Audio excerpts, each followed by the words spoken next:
नमस्कार मित्रांनो, माझं नाव करण आणि मी स्वागत करतोय तुमच्या सर्वांचं आपल्या यूट्यूब चॅनल फूडटेकमध्ये. मित्रांनो, आजचा आपला जो टॉपिक आहे तो आहे टॉक्सिक किंवा heavy metals in food industry. हा एक प्रॉमिनंट हजार्ड आहे मित्रांनो. फूड इंडस्ट्रीमध्ये हेवी मेटल्स किंवा ज्याला तुम्ही टॉक्सिक मेटल्स पण म्हणू शकता, जो की खूप सिव्हिअर इम्पॅक्ट करू शकतो ह्युमनच्या बॉडीवर.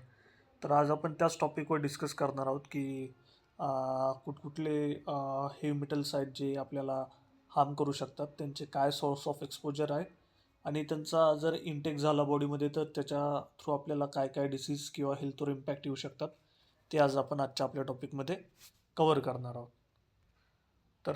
चालू करूया इंट्रोडक्शन टू द टॉक्सिक मेटल्सनी. पहिले आपण डेफिनेशन बघून घेऊया की टॉक्सिक मेटलची काय डेफिनेशन आहे. डेफिनेशन काय आहे, while some minerals are essential for life, toxic metals are inorganic elements that are non nutritive and hazardous to human health even in relative low concentration. म्हणजे टॉक्सिक मेटल्स काय आहेत? Toxic metals inorganic elements आहेत जे की non nutritive आहे आपल्या बॉडीसाठी, आणि ज्यांचं जर कन्झम्पशन झालं ह्युमन बॉडीमध्ये तर ते हजार्डस डिसीज च्या रूपांतरात आपल्याला दिसू शकतं, इवन लो कॉन्सन्ट्रेशनमध्ये. तर हे सिम्पल डेफिनेशन मित्रांनो टॉक्सिक मेटल्स किंवा हेवी मेटल्स आहे. त्यानंतर क्लासिफिकेशन काय आहे? They are generally heavy metals that do not have a non biological role and are classified as a toxic due to their potential for harm.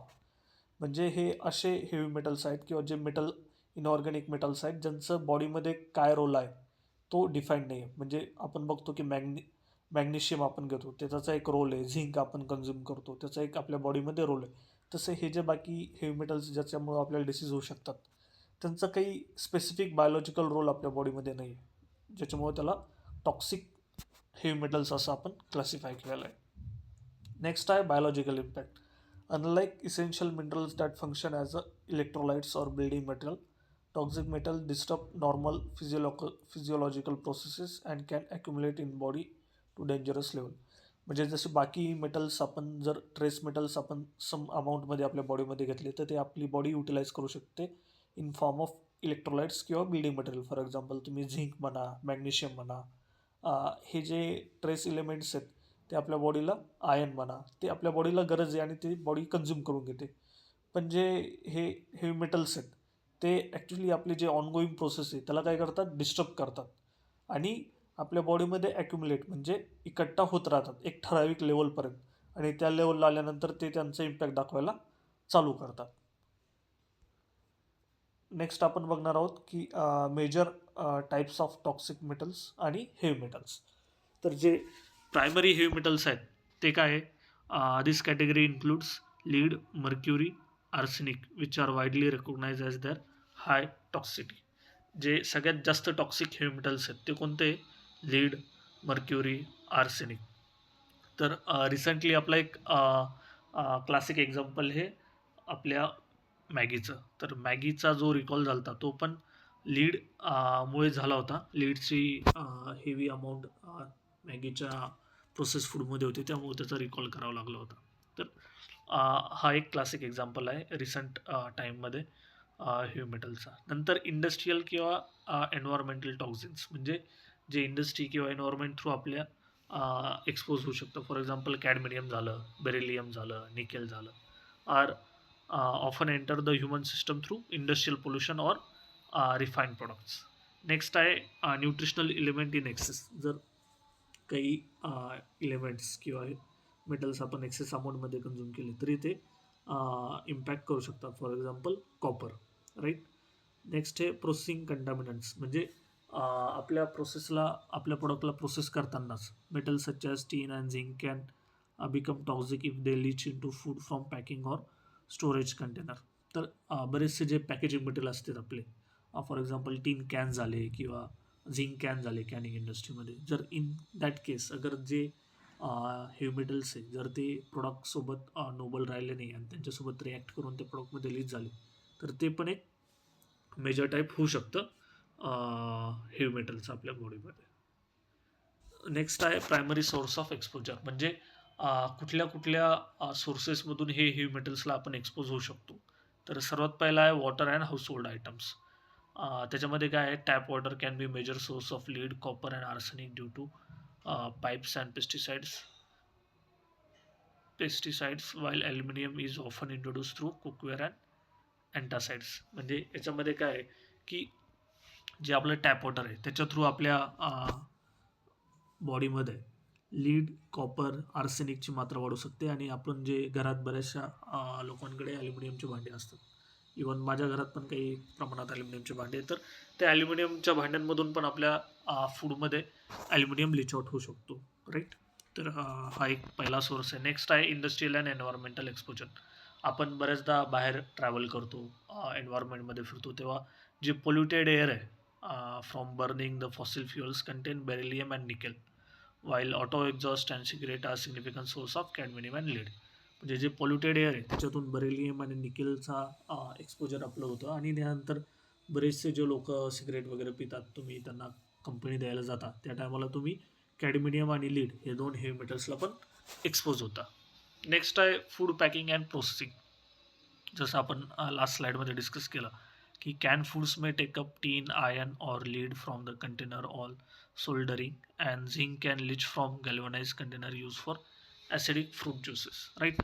तर can food करताना त्यातून टीन किंवा टीनमधून टीन iron lead अशा जे हेवी मेटल्स आहेत ते आपल्या फूडमध्ये लिच आउट होऊ शकतं. आणि जर गॅल्वनाइज कंटेनर यूज करतोय आपण फ्रूट ज्युसेससाठी, तर त्यातून झिंक आपल्या फूडमध्ये रिच होऊ शकतं. नेक्स्ट आहे रिडिफाईन्ड प्रोडक्ट्स.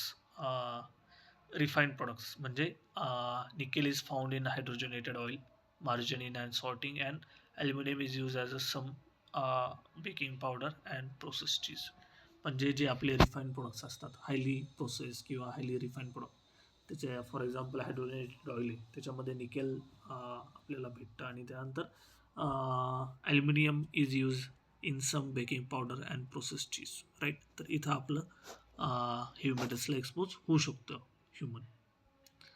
नेक्स्ट आहे लास्ट आपला टॉपिक, जो की ज्याच्यामध्ये आपण काय काय डिसीज आणि सिम्टम्स आपल्या जे हेवी मेटल्स आपण डिस्कस केली त्याच्यामुळे आपल्याला होऊ शकतं. तर सर्वात पहिले जसं आपण म्हटलं की लीड सगळ्यात टॉक्सिक आहे. तर लीडमुळे काय होऊ शकतं, lead leads to the severe condition such as blindness, cancer, epilepsy and kidney dysfunction as well as abdominal pain and anaemia. तर हे सर्व डिसीज लीडमुळे होऊ शकतं. फॉर एक्झाम्पल ब्लाइंडनेस येऊ शकते, किंवा कॅन्सर येऊ शकतो, किंवा किडनीचं डिस्फंक्शन होऊ शकतं, आणि ॲनिमिया होण्याचे पण चान्सेस असतात. त्यानंतर काय आहे, mercury often associated with memory loss, thyroid issue, muscle weakness and neurological symptoms like mood swings and hyper activity.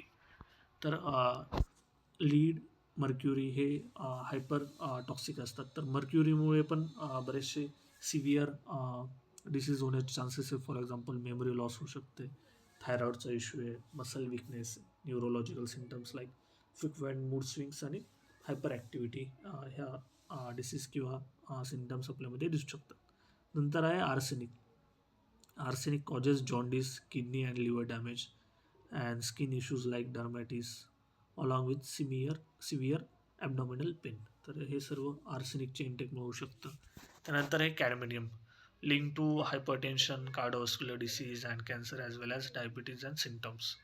तर कॅडमिनियम घेतल्यामुळे हे सगळे डिसीज होऊ शकतात. आणि नेक्स्ट आहे ॲल्युमिनियम अँड निकेल. तर aluminium is implicated in Alzheimer disease and neuromuscular disorder, while nickel is associated with heart attack and oral or intestinal cancer. तर हे पण खूप मेजर आहे डिसिजेस ज्याच्यामुळे जे ॲल्युमिनियम आणि निकेल इंटेक केल्यामुळे होऊ शकतं. आणि नंतर आहे कॉपर आणि ब्रायलियम. तर excess copper can cause allergies and hair loss, and beryllium is link to slow metabolism and depression.